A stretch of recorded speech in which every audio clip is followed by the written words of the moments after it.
தங்கள் உரிமையை வென்றெடுத்த மே நாளில் உலக தொழிலாளர் அனைவருக்கும் நான் இந்த நேரத்தில் என்னுடைய நல் வாழ்த்துக்களை மகிழ்ச்சியோடு தெரிவித்துக் கொள்ள விரும்புகிறேன். திராவிடர்கள் என்றாலே தொழிலாளர்கள் தான் என்று தந்தை பெரியார் அவர்கள் பெருமையோடு குறிப்பிட்டு காட்டியிருக்கிறார்கள். 1932ஆம் ஆண்டு கம்யூனிஸ்ட் கட்சியின் அறிக்கையை தமிழிலே மொழிபெயர்த்து தந்தவர் தான் தந்தை பெரியார் அவர்கள்.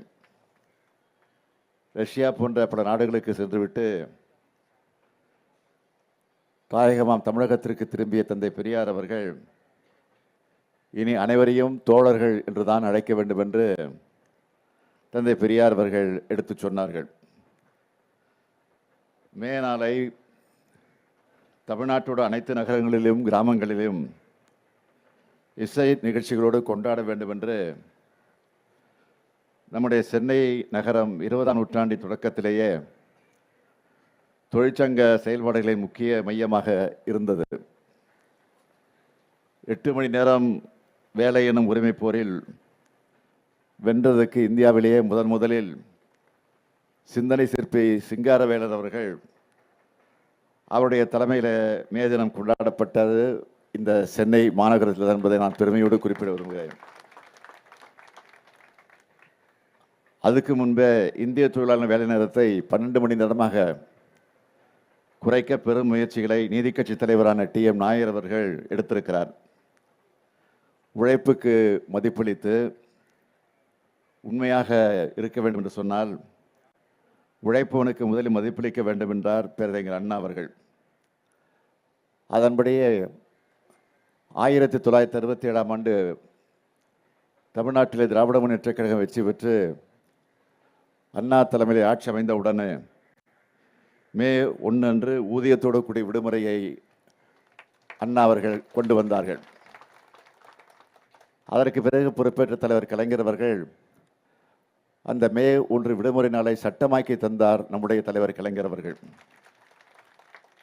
அதற்கு பிறகு தொடர்ந்து சமூக நீதி காவலர் VP சிங் அவர் பிரதமராக இருந்தபோது மே 1 நம்முடைய மாநிலத்திற்கு மட்டுமல்ல இந்தியாவில் இருக்கும் எல்லா மாநிலத்திற்கும் தொழிலாளர் தினமாக விடுமுறையை அறிவித்து ஊதியத்தோடு அந்த விடுமுறையை அறிவிக்க வேண்டும் என்று கோரிக்கை வைத்து அதையும் தலைவர் கலைஞர் அவர்கள் நிறைவேற்றி தர பாடுபட்டார் என்பது உங்களுக்கு எல்லாம் நன்றாக தெரியும். அவ்வளவு ஏன் இங்கே நின்று கொண்டிருக்கிறோமே இந்த பகுதியில் இந்த பூங்கா மேதின பூங்கா இதையும் உருவாக்கி தந்தவர் தான் நம்முடைய தலைவர் கலைஞர் அவர்கள். பூங்காவை மட்டுமல்ல அது உள்ளே அமைந்திருக்கக்கூடிய நாங்கள் எல்லாம் சென்று மலர்வலை வைத்து எங்கள் அஞ்சலியை எங்கள் மரியாதையை வணக்கத்தை செலுத்திவிட்டு வந்திருக்கிறோமே அந்த நினைவு சின்னத்தை ஏற்படுத்தி தந்தவரும் தலைவர் கலைஞர் அவர்கள் என்பதை நான் இந்த நேரத்தில் பெருமையோடு எடுத்து சொல்லி இன்றைக்கு தமிழகத்தில் நடைபெற்றுக் கொண்டிருக்கக்கூடிய நம்முடைய திராவிட மாடல் ஆட்சியின் மூலமாக இந்த 4 ஆண்டு காலத்தில் எத்தனையோ திட்டங்களை எத்தனையோ சாதனைகளை தேர்தல் நேரத்தில் அறிவித்திருக்கக்கூடிய திட்டங்களை எல்லாம் நிறைவேற்றி தந்து கொண்டிருக்கக்கூடிய இந்த நேரத்தில் அதில் குறிப்பாக தொழிலாளர்களுக்காக செய்திருக்கக்கூடிய சாதனைகளை நான் 1-2 உங்களிடத்தில் குறிப்பிட்டு சொல்ல வேண்டும் என்று சொன்னால் கடந்த 4 ஆண்டு காலத்தில் 28,87,382 அமைப்பு சாரா தொழிலாளர்களுக்கு 2,461 கோடி ரூபாய் மதிப்பிலான நலத்திட்ட உதவிகளை நாம் வழங்கியிருக்கிறோம். உணவு மற்றும் பிற பொருட்களை டெலிவரி செய்கிற GAG தொழிலாளர்களுக்கும் தமிழ்நாடு உப்பள தொழிலாளர்களுக்கும் தனி நல வாரியத்தை அமைச்சு தந்திருக்கிறோம். பட்டாசு தொழிற்சாலைகள் ஏற்படக்கூடிய விபத்துகளில் உயிரிழந்த தொழிலாளர்களுடைய குழந்தைகளுக்கு கல்வி உதவித்தொகை வழங்கக்கூடிய திட்டத்தை கொண்டு வந்து அதை நிறைவேற்றி கொண்டிருக்கிறோம்.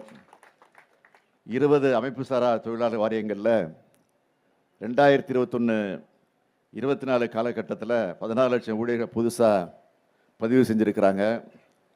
கடைகள் மற்றும் வணிக நிறுவனங்களில் பணிபுரியக்கூடிய பணியாளர்களுக்கு உட்காரும் உரிமையை கட்டாயமாக்கி அரசாணையை வெளியிட்டிருக்கிறோம். இதுக்கெல்லாம் முத்தாய்ப்பாக உலக மாமேதை பொது உடைமை தத்துவத்தை அளித்த பிதாமகன் காரல் மார்க்ஸுடைய சிலையை சென்னையில் அமைக்குவோம் என்று நாம் சட்டமன்றத்தில் அறிவித்திருக்கிறோம். அதுவும் விரைவில் அமைக்கப்பட இருக்கிறது. ஆகவே தமிழ்நாட்டில் தொழில் வளர்ச்சி பெருகி வருகிறது என்பது உங்களுக்கு எல்லாம் தெரியும். இதன் மூலமாக தொழிலாளர்களும் வளர்ந்து வராங்க. தொழில் வளர்ச்சிக்கு இலக்கு வச்சிருக்கக்கூடிய மாதிரியே தொழிலாளர் வளர்ச்சிக்கும் இலக்கு வச்சு இந்த அரசு செயல்பட்டு கொண்டிருக்கிறது. எந்த முதலீட்டு திட்டத்தை தொடங்கி வச்சாலும், எந்த ஒப்பந்தம் கையெழுத்து போட்டாலும், அப்போ நான் முதல்ல கேட்குறது என்னென்னா, எவ்வளோ பேருக்கு வேலை கொடுப்பீங்க என்று முதல் கேள்வியை நான் இதை கேட்பது உண்டு. ஆக வேலை தருபவர் பணியாளரிடையே இருக்கக்கூடிய உறவை சமரசத்தின் மூலமாக நாம் சமப்படுத்தி கொண்டிருக்கிறோம். பிரச்சனைகளை பேச்சுவார்த்தை மூலமாக முடிவுக்கு கொண்டு வரணும். அப்படித்தான் இந்த அரசு செயல்பட்டு கொண்டிருக்கிறது. இது சாமானிய மக்களுக்காக, சாமானிய ஆட்சி என்பதை யாரும் மறந்துவிட வேண்டாம். என்றைக்குமே உங்கள் கூட இருந்து உங்களுக்காக நிற்கிற உங்களின் ஒருவன் தான் நானும் நம்ம அரசும் என்பதை, இந்த நாடே சமத்துவபூர்வமாக மாற வேண்டும் என்ற நிலையில் தான் எங்களுடைய லட்சியமாக, கொள்கையாக, இலக்காக வைத்து பணியாற்றி கொண்டிருக்கிறோம். இதில் மனதில் வச்சு தான் அரசு இன்றைக்கு பல திட்டங்களை தீட்டிக் கொண்டிருக்கிறது. இன்னும் ஒரு வார காலத்தில் நம்முடைய திராவிட மாடல் ஆட்சி உருவாகி 4 ஆண்டை நிறைவு செஞ்சு 5வது ஆண்டில் அடியெடுத்து வைக்க இருக்கிறோம். எனவே மே தினம் கொண்டாடக்கூடிய இங்கே இருக்கக்கூடிய தொழிலாளர் தோழர்களை, நண்பர்களை எல்லாம் நான் கேட்டுக்கொள்ள விரும்புவது, உங்களுக்காக உழைக்கிற பாடுபடக்கூடிய இந்த திராவிட மாடல் ஆட்சிக்கு நீங்கள் என்றைக்கும் உறுதுணையாக இருந்து இந்த ஆட்சிக்கு பக்கபலமாக இருக்க வேண்டும் என்று அந்த உறுதியை இந்த நல்ல நாளில் எடுத்துக்கொள்வோம் என்று கேட்டு, மீண்டும் உங்கள் அனைவருக்கும் என்னுடைய மே தின வாழ்த்துக்களை தெரிவித்து நான் விடைபெறுகிறேன். நன்றி, வணக்கம்.